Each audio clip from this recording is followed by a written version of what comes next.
بسودان وجنون متقعت خجبر يلو أو زقنيات بزحات العلن تحتني يجبروا خمس قلنا يريهم يهم سودان جن كنتات مسرعيو ريهم مو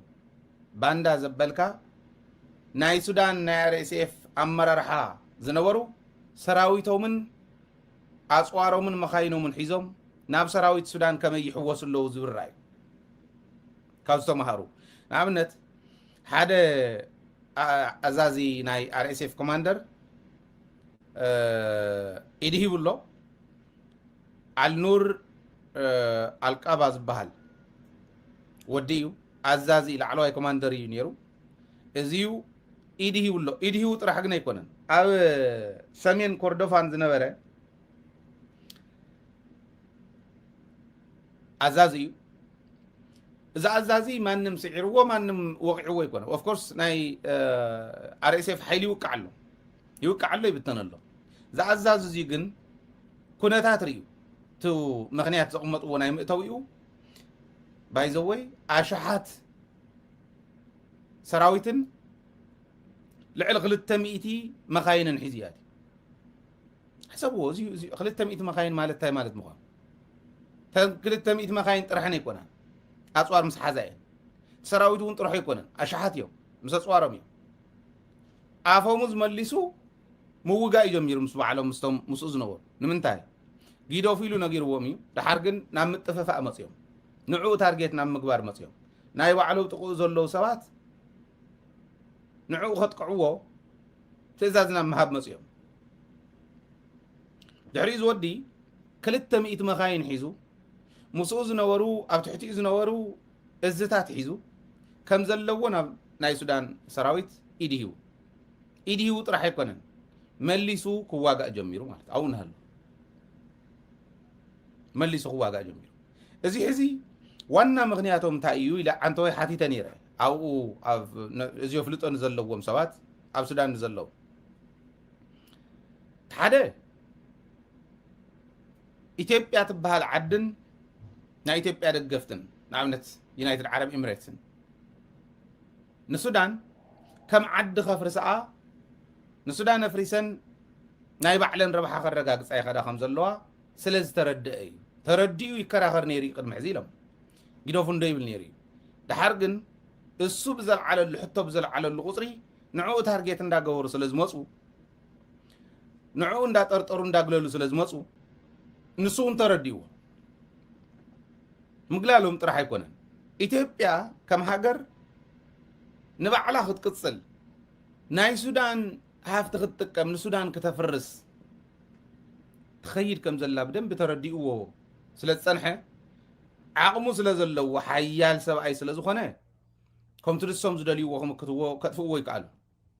ولا توم سراويتون بتعم زامنلو مرح سلازخونه كتفو يقال نبر كتفو يم زغدنير سلازي انتهى يطفؤون السمون نعوم قدموا ناب سراويت السودان إيديهبو ناب سراويت السودان إيدو ما هاو راح تكون أنا حسن حزوان زمسأس تفلي نجر كسر حقيني لي يكون نجن كل التميت ذا أغلى مخاين ذا حزو صوارن لوجستيكسن حزن عاب تحتيز نورا سراويت كم زلو تعرمي حزي مص ناب سراويت السودان عادي تبتعمز حقو سنجن عريم سرحو خمز نورو ناي سودان مرحتي إيزرئي تزيي أمنوه قديمهم يسرحوا له تزيي نبرو أو إنها له أفهم مززيرو كواجع مخالن RSF ناتبتنا إزلو RSF يبتنا له ناب تشاد زوج الله تشادون كي تعاتوني نام بالمخنيات سبقة لهم لا ونسلو زخون قدم حزي سئل خمز الله وخأتو يقولون ترى دارينا إذا أتو نام بال كيدا الله نتشادون يونايتد عرب إماراتيات حجزة حزي تنحجزتي نتن نا RSF كحجزة زغلا أو كاب زلوا عدتها ينز حجزة هذن إثيوبيان نشادن حجزن ندوب السودان ونحجزن ينز غدا زلوا دوب السودان نجيب سراويت ونوصيات فلتيهم السودان تحجز اللي بزولي إثيوبيا تملاليسهم سالفاكير بعلو تملاليسو مسريدوان ون مسأبي حمد ون تراخيو حميتون بعلو نيتيوبيا تملاليسو مسريدوان مسأبي حمد تراخيو تمليسهم كيدو ስለዚህ اتردد ناي قبص سراويت كاو اخوة صلو وإنيرو اتموص مخنيات ستتقملو نسودان تحقزو سلازلهم فازي تخويناتنا وانا خمس أنا عيز ولينيرو ግን ከምኡ ኣይኮነን ኢትዮጵያ ነቲ ናይ ግብፂ እውን ስለ ዘይደለዮ ተውን እዩ ከምኡ ነይሩ ማለት ሕዚ እዚ ናይ ሱዳን ሓይሊ ሕዚ ካብ አርኤስኤፍ ወፂኡ ናብ ናይ ሱዳን ሰራዊት ዝኣተወ ምስ ኣተወ እንታይ ኢሎም የውፅ ኣለዉ ሕዚ ንአርኤስኤፍ ዝወግኦ ዘሎ ሰራዊት አርኤስኤፍ ክብተን እውን ዝገብር ዘሎ ናይ ትግራይ ናይ ወያነ ሓይሊ ናይ ቲፒኤልኤፍ ሓይሊ ይብልዎ ነቲ ዓርሚ ሰብዓ ዓርሚ ሰብዓ ዝበሃልን ናይ ሻዕብያ ሓይልን እዮም ዝወግኡና ዘለዉ ይብሉ አርኤስኤፍ ዘውፅኦ ዘሎ ሚድያታት ረኣይዎን ኣብ ማሕበራዊ ሚድያ ዝፅሕፉ ረኣይዎ እናተርጎሙ ዝልእኹልና ዘለዎ የነግረኩም ዘለኹም በር ብዓረብኛ ስለ ዝፅሕፉ እዚ ምስ ፀሓፉ ናይ ወያነ ሰራዊት ሓንቲ ኣርሚ እያ ሻዕብያ እውን እንተ እትዩ ሓደ ኣርሚ እትዩ ንበሎ እስኪ ክልተ ኣርሚ ዘጥፍኡኩም እንተኾንኩም ቀደምኩም እውን ኣርሚ ይነበርኩምን እዚኦም ኣርምታት እዚኦም ክልተ ኣርሚ እዮም ዘጥፍኡና ዘለዉ ኢሎም ምውፃእ ጀሚሮም ኣሎ ሕዚ ስእልካ ምስ አልቡርሃን ምስ ሰራዊት ሱዳን ይገጥም ስለ ዘሎ ንሰራዊት ሱዳን አንደርማይን ንምግባር ዘየለ ኣብኡ ዘየለ ሓይሊ ኣጣቢቕካ ትኸይድ እሞ ንናይ ኢትዮጵያ ዲፕሎማሲ ንናይ ካልኦት ናይ ዲፕሎማሲ ጉዕዞ እውን ክትዕመን ጌርካ ንምኻድ ተዘይኮይኑ የለና ንሕና መንነትና ክነኽብር ላዕላውነትና ክነኽብር ንቃለስ ዘለና ንባዕልና እዩ ስለዚ እዚ ብደንቢ ኖት ክግበር ክኽእል ኣለዎ ክንሰርሓሉ እውን ኣለና ዝብል እምነት ዘለኒ እንታይ ግን ትመሃሩ ኣብ ዓፋር ሃሉ ኣብ ሰቆጣ ሃሉ ብዘየግድስ ካብዚ ክትመሃርዎ ዘለኩም ዓድኻ ከጥፍእ መንነትካ ከጥፍእ ክብርኻ ክድምስስ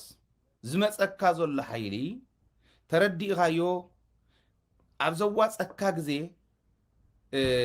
ምስ ሰራዊትካ ምስ ህዝብኻ ኮንካ ወጊንካ እንተዘይተቃሊስካዮ ንሕዚ ከኩልሰካ ክእል እዩ ፅባሕ ግን ተንዘኩለሰካ ከጥፍኣካ እዩ ምክንያት ትግራዋይ ኢኻ ትግራይ ናይ ምጥፋእ ጉዳይ ስለ ዝኾነ ዝተረዲእ ዘይኸይድ ወታደራዊ ይኹን ፖለቲካዊ መራሒ ትርጉም ዘለዎ ይኮነን ስለዚ ኣስተውዒልኩም ክትከዱ ኣለኩም እዩ እንታይ ጀሚሮም ኣለዎ ሕዚ እቲ ቅድሚ ሕዚ ዘረከብናዮ ኣፅዋር ዲዲአር ክበሃል ከሎ ፅዋርና ኣረኪብና ክነብቅዕ ከለና ዘረከብዎ ፅዋር ተበላሸወ እዩ ይብልኩም ኣለዎ ሕዚ ኣብ ድሕሪ እዚዩ ተስፋ ኣለም ሕደጎ ከም ዘሎ ይጠራጠርና ተስፋ ኣለም ሕደጎ ኣሎ እዩ ቀደሙ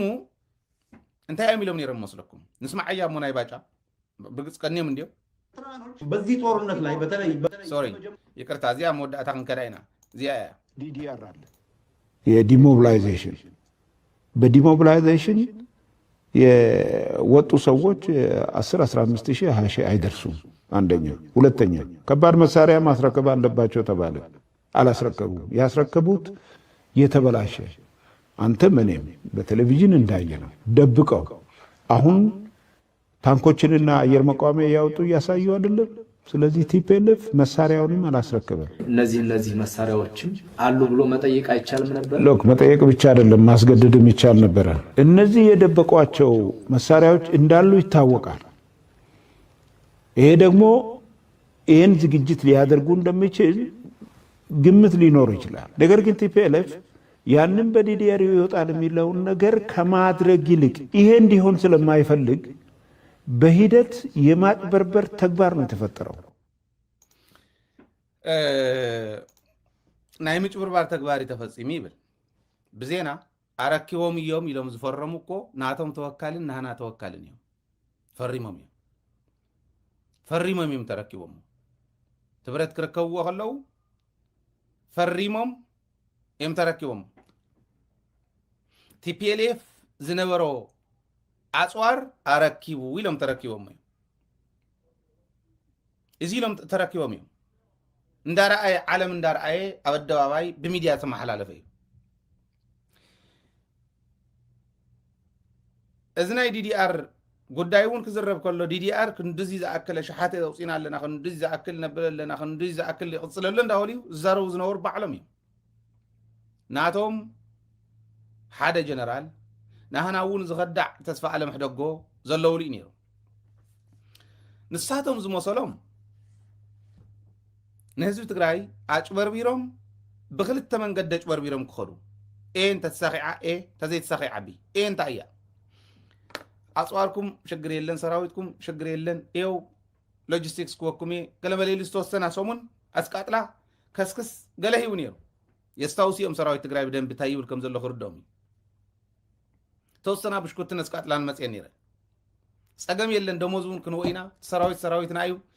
ኣብኡ ይኹን በቃ ገለ ኢሉ ዝተወሰና ኢሉ ድሓርታ ኢሉዎን ፀዊዑ በሉ ሕጂ ንኤርትራ ንዝመት ንቐደም ንኣምሓራ ንዝመት ኢሉ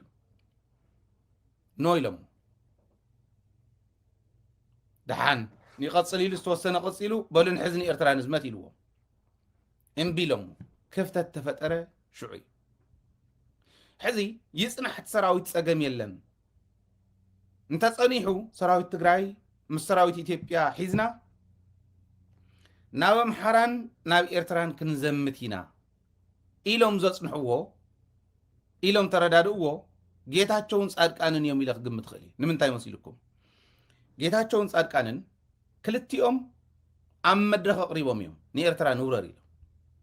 ኢትዮጵያ ንኤርትራ ክወራ እዩ ኣይተርፍን ንሕና እውን ክንወረር ኣለና ጻድቃን ክልተ ግዜ ኣቕሪብዋ ሓደ ንመራሕቲ እንተሉ ማእኸላይ ኮሚቴ ዘለዎ ይመስለኒ ተዘይተጋጊ ኣትሊስት ግን ካቢኔ ናብ ዘለዎ ኣቕሪብዎ እዩ ክንወቕዕ ኣለና ኢልዎም እዩ ሕቶ ልዒሎም እዮም ምስ ኢትዮጵያ ኮይና ንዕኦም ወቂዕና ፅባሕ ንጎ ንዓና እውን ተመሊሱ ልሒሱና ክኸድ እዩ ሓንቲ ሓይሊ እያ ተኣኽሎኒ ኢትዮጵያ ኢልዎ ኣይወልኩን ይበል ይመጉተኒ ሓንቲ ሓይሊ እያ ተኣኽሎኒ ኢትዮጵያ ንኤርትራ ንዕኦም ሒዝና እንደምስሳ ድሕሪኡ ብሰሜን ዝመፀኒ ሓይሊ ከምዚ የለን ነረጋግፅ ንዓና ክበልዓና እንተ ኢሉ ግን ሓንቲ ሓይሊ እያ ተኣኽላኒ ኢትዮጵያ ፀገም የለን ኢልዎም ናይ ባዕሉ ካልኩሌሽን እዩ ኣብ ናይ ጂኤስቲኤስ ሓይሊ እውን ኣቕሚጡ እንታይ ግን ተጋግዩ እቲ ነገር ፋሒሉ ንክወፅእ ዝገበሮ እንታይ እዩ መንግስታዊ መረፃ እንገብር ቲፒኤልኤፍ ምጥፋእና ምስ ኣረጋገፅና እዩ ዝብል ኣጀንዳ ክልቲአን ኤርትራ ንውረር ኤርትራ ነጥፍእ ዝብል ኣብኡ ነይሩ ቲፒኤልኤፍ ነጥፍእ ዝብል እውን ኣብ ሓደ ኣቕሪብዎን እንታይ እዩ ዝገብር ትግራይን ኤርትራን ብሓንሳብ ዘጥፈን ዘሎ ሰብ ኮይኑ ተራእዩ ማለት እዩ ኮይኑ ምዃኑ ተራእዩ ተፈሊጡ ጌታቸው እውን ማእኸላይ ኮሚቴ ኣብ ዝተኣከበሉ ደብረፅዮን ናብ መድረክ ክወፅእ ከሎ ኣጀንዳ ኣለና ኣጀንዳ ትሕዝሎ ኢሉ እቲ ምክትል ብሽምግልና ምክትል ምስ ረኸበ ታይታ ኣጀንዳ ከም ዝተባህለ ኣለለን ንኸቕርብ ኢሉ ተኣጀንዶ ኣቕሪቡ ኣቕርብ ይበሃል ኣሎ ኤርትራ ክወርር መንግስቲ ኢትዮጵያ ቃል ብቃል ኣይበለን በሉ ማእኸላይ ኮሚቴ ንዓይ ኣርሙኒ ኣነ ክእረም ድልወይ ዋላ እታ ናይ ጻድቃን ተሳሓይተ እንተኮይነ ክእረም ድልወይ ግን ኣይተሳሓትኩም ክልቲአን ብደንቢ ጠንቂቐ እየ ዝፈልጠን ኤርትራ ክንወራ ኣለና ኢትዮጵያ ክትወራ እያ ተፈተወ ተፀልአ ኢትዮጵያን ኤርትራን ገጥማ ከለዋ ኣብ ትግራይ እዩ ስለዚ ምስ ኢትዮጵያ ኮይና ንኤርትራ ምውቃዕ ናይ ግድን እዩ ኢሉ እዚ ሕዚ ነዚኦም ኣሚኑ ንሶም ስለ ዝነበሩ መራሕቲ ዲዲኣር ክበሃል ከሎ ኣረክቡ ክበሃል ከሎ መራሕቲ ንሶም ስለ ዝነበሩ ናይቲ ዓዲ በልቲ ሰራዊት ይፅናሕ ንኤርትራ ክንወረሉ ንኣምሓራ ክንወረሉ ኢሎም ኣፅኒሖሞ ክኾኑ ይኽእሉ እዮም ዝብል ኣናሊሲስ ክሰርሕ ይኽእል እየ ዝብለኩም ዘለኹ ነዚ እዚ እዩ ገይሩ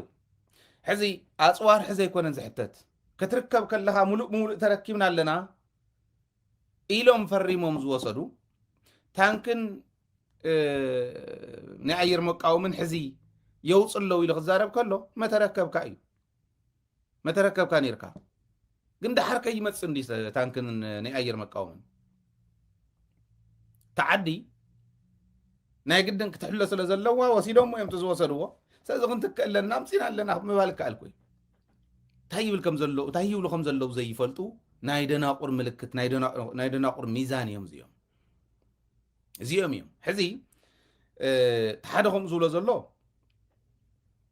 ኣፅዋር ሒዞም እዮም ሓቢኦም እዮም ነይሮም ምግዳድ ይከኣል ነይሩ እዩ ገለመለ ዝብሎ ዘሎ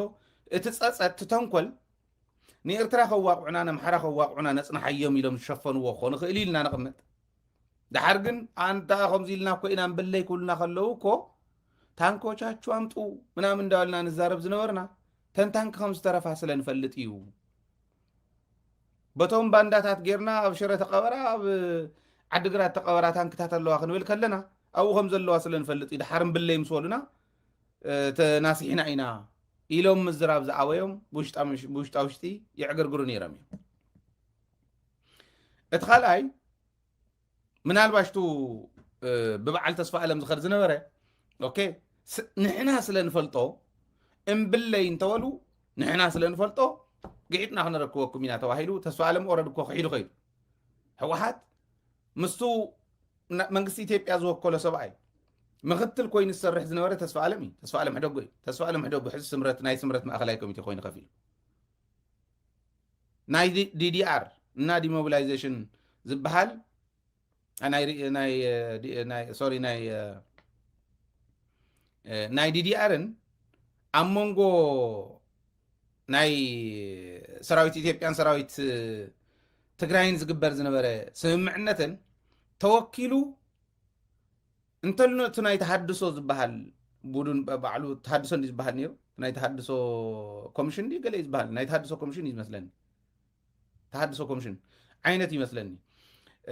ናይዚ ምክትል ኮይኑ ይሰርሕ ዝነበረ ህወሓት ዝወከለቶ ተስፋ ዓለም ሕደጎ ነይሩ ተስፋ ዓለም ሕደጎ ኸሊዑ ኸይዱ ምስ ስምረት ማእኸላይ ኮሚቴ ናይ ስምረት ኮይኑ መወዳእቱ ማለት እዩ ኣብዚ ደረጃ እዚዩ ምስ ተበፅሐ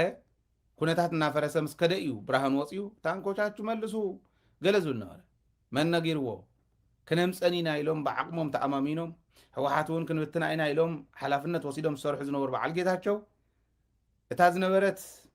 ኢዶም ጨቢጦምላ ዝነበሩና ተፈልቀቐት ምስ ከደት ምንም ክገብሮ ብዘይኽእሉሉ ምስ ተኣተወ ናብ ጭንቀት ተኣትዩ ነይሩና ደ ነበረናን ግን بعلم فريمهم تقبلوا فريمهم تقبلهم طرحت يكون عالم بزينا ملك زنغورو بعلم سلو زخونو اين برنا نحزون تانك اسكم تمصيهم افمو ززيركا ناوهم موقع سلا زقال تزي كوينو قالون يلن الكاتو عزفول يكونن كلكم دلي ازيو حزي اتغالي بيرترا وغن زنهي دبلوماسي نا امريكا اقطاچو قيرو نيرترا يخدلو زبل تمالو نقري والكم حزي ناي امريكان ناي اوروبا حبرت دبلوماسياتنا بإرترا خم زخدو اب قصلت سمونات اب زوصل سمونات اب إرترا خم نريهم اب إرترا زنورو معقبات سلملعل كنغاغرو خم مخانو إرترا زنبرا معقب ناتلعلو لا صنيحم يم امريكاون بستوسن ملكو نغراتنا لسالست مصيايا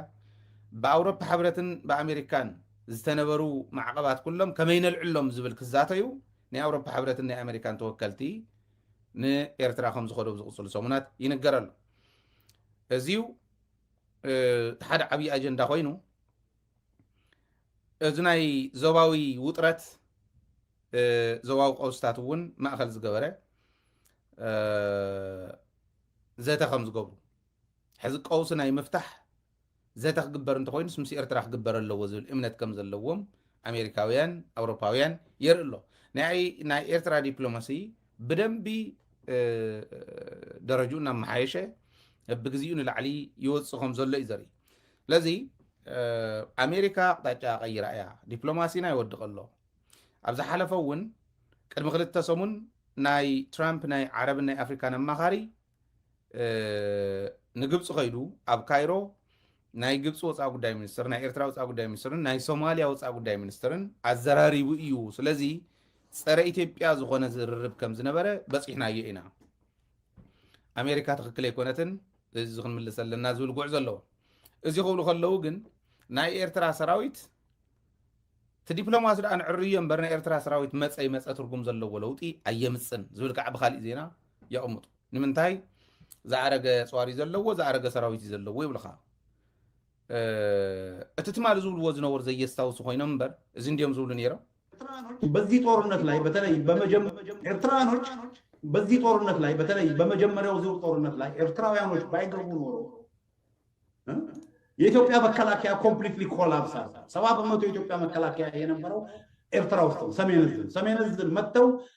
ኤርትራውያኖች ባይገቡ ኖሮ በአንደኛው ዙር ጦርነት አሁን ጠቅላይ ሚኒስትር ዶክተር ደብረጽዮን ነበር የምንለው ወዳጄ ይደርገባልብን እና ይሄን ብለን ጨምርበት ወንድ ደብረጽዮን ኢትዮጵያ ድሮን የሚባለው እጇ ላይ ባይሆን ኖሮ ምንድነው ስሙ የኤርትራ ሰራዊት ታሪካዊ ውለታ ባይፈጽም ኖሮ ይሄ አዲስ አበባ የምንለው ከተማ በህዋት እጅ አይወድቅም ነበር። አዎ ልክ ነው። የኤርትራ ህዝብና መንግስት ውለታ ውሎልን ከዛ አደጋ ሊታደገን ችሏል። ኤርትራን እኮ በደም ነው ውለታ ያዋሉሉ በደም በአጥንት ነው ውለታቸው ምን ከፍለው ይኖራል በደም በአጥንት ማን የተከላከለልን ያለው አሁን ኤርትራ እነሱ ባይኖር እኮ እኛ አልቀናል የኤርትራ አምላክ ይመስገን የኤርትራ አምላክ ይመስገን የኤርትራ አምላክ ይመስገን የኤርትራ አምላክ ይመስገን የኤርትራ አምላክ ይመስገን የኤርትራ አምላክ ይመስገን የኤርትራ አምላክ ይመስገን የኤርትራ አምላክ ይመስገን አይ ትግራይ እታትጎድለና ፖለቲካዊ ሓድነት እንተንገብራ እቶም ከምዚ ዝበሉ ነገራት እናረኣኻ እናተመለስካ ትማል ዝገብርዎ ዝነበሩ ብደንብ እንዳረኣና ክንደይ ናይ ዝኣክል ዓወታት ከም ምዃኖም ኣብ ቅድሜና ዘለዉ ግልፂ እዩ ነይሩ እታትጎድለና ሓንቲ እያ ኣብኣ ንስራሕ እዚኣቶም ክልተ ግዜ ዘዛረብናዮም ተዛርዮም ተላፊኖም መፅኦም እውን ኣብ ትግራይ ተቐቢሮም እዮም حنا يتسوقنا نيكون نزل مسوعتنا كفيلنا ولا انتخونه مننتنا أقصيلنا مسوعتنا كفيلنا ولا انتخونه تقرأي تبهل عدي تقرأ وايز بهل حزب نخص الجيرنا حزون انتخونه تاسترفت مريتنا نملاس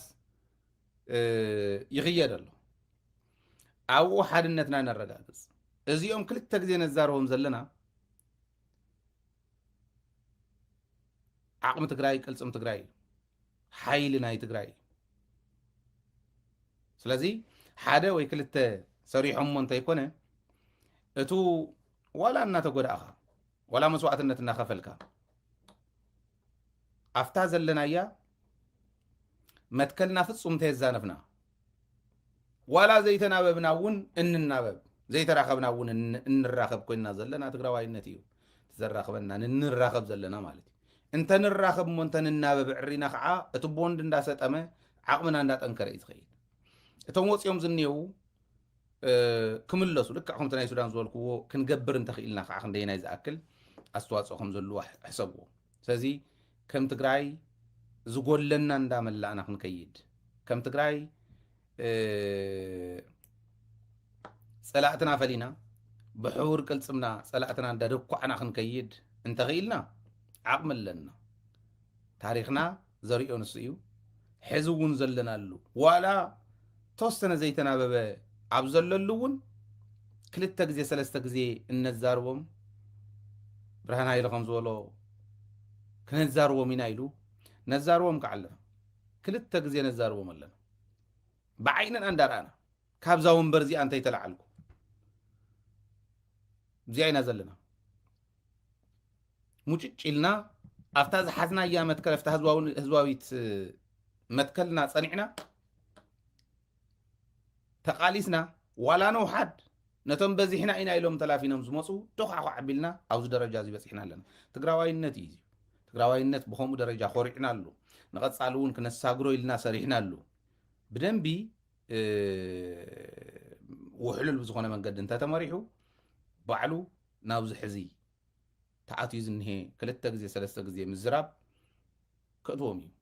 أتتراترو قريبنا قعينا زي أي قبل لازم نلومي نساعات زي حزنا يزي مثل نيرو ببزل اللهم سلام يخون لكم سلام عوات المسجدنا حزبنا أخواننا كل جزي تمنيتنا نايليتن كترن صراحناني تقرأي